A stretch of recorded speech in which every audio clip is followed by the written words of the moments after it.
দীর্ঘদিন তৃণমূল দল করতেন দিবাকর জানা।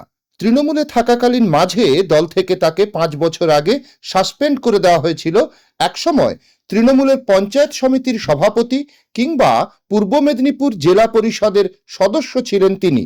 তবে আজ বিজেপির জেলা সভাপতির হাত ধরে তিনি তমলুক জেলা দলীয় কার্যালয়ে বিজেপির পতাকা হাতে তুলে নেন এবং আজ থেকেই তিনি বিজেপি প্রার্থীর হয়ে ময়দানে নামবেন এমনটাই জানান। বিজেপিতে জয়েন করলেন, কি বলবেন? গত 5 বছর আগে যেদিন শুভেন্দুবাবু অমিত শাহর হাত ধরে মেদিনীপুর পূর্ব মন্ত্রী শুভেন্দু জয়েন করেছিলেন, সেদিন থেকেই কিন্তু আমি পঞ্চায়েত সমিতি ত্যাগ করে পিছন থেকে এই বিজেপি পার্টির হয়ে যতটা পাচ্ছি আমি করেছি। আজকে 5 বছর পরে এই যে দীর্ঘদিন স্বপ্ন দেখছি শ্যামাপ্রসাদ মুখোপাধ্যায়ের দলে জয়েন করব, কাজ করব, সেটাই স্বপ্ন পূরণ হচ্ছে।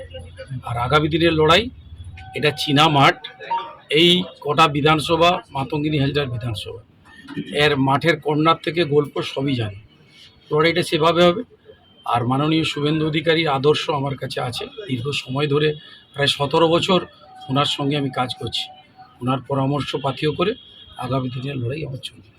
ওই যে অন্য রাজনৈতিক দলে যেটা আগে যেটা করতেন, সেখানকার কর্মীদের সঙ্গে কি এখন যে রয়েছেন কাজ করতে কি সুবিধা হবে? যারা বিজেপিতে যারা রয়েছে তাদের সঙ্গে একবারে সবাই আজকে কি দেখলেন, অল মণ্ডল সভাপতি, অল জিএস, এবং সর্বোপরি আপনাদের মধ্যে কৌতূহল থাকতে পারে, দেখুন আমাদের জেলার যে জিএস বামদেব বাবু, আমরা সংঘবদ্ধ, আমাদের মধ্যে কিছু নেই, সংঘবদ্ধভাবেই লড়াই হবে।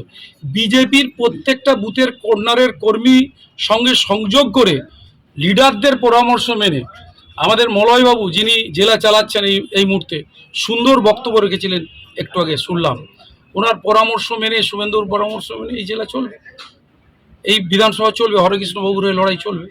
আমরা দেখুন না, জনগণ তো আমাদের আশীর্বাদ দিবে। গত লোকসভা নির্বাচনে আমরা মানুষের কাছে গিয়েছিলাম, বিজেপির কর্মীরা গিয়েছিলেন, আমরা ব্যাকসাইড দিয়ে মানুষকে বলেছিলাম। তো আমরা সেইভাবেই আজকে প্রকাশ্যে বলবো, স্বপ্ন পূরণ হচ্ছে। এই যে বিজেপির প্রতীক, এ দেখছেন এই প্রতীক, আজ থেকে ইনি আমার মা, একে রক্ষা করার দায়িত্ব আমার।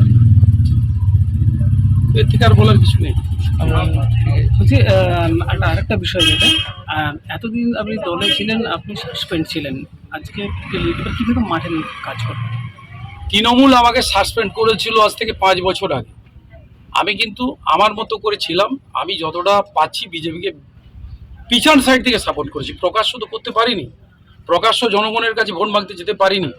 আমার সহকর্মীদেরকে যারা ছিল তাদেরকে আমরা বিভিন্নভাবে কাজে লাগিয়ে, গত লোকসভা নির্বাচন, তার আগে পঞ্চায়েত নির্বাচন, এবং সর্বোপরি মিথ্যা মামলায় আমাকে 4 মাস জেল কাটিয়েছে, আপনারা সবাই সেটা জানেন।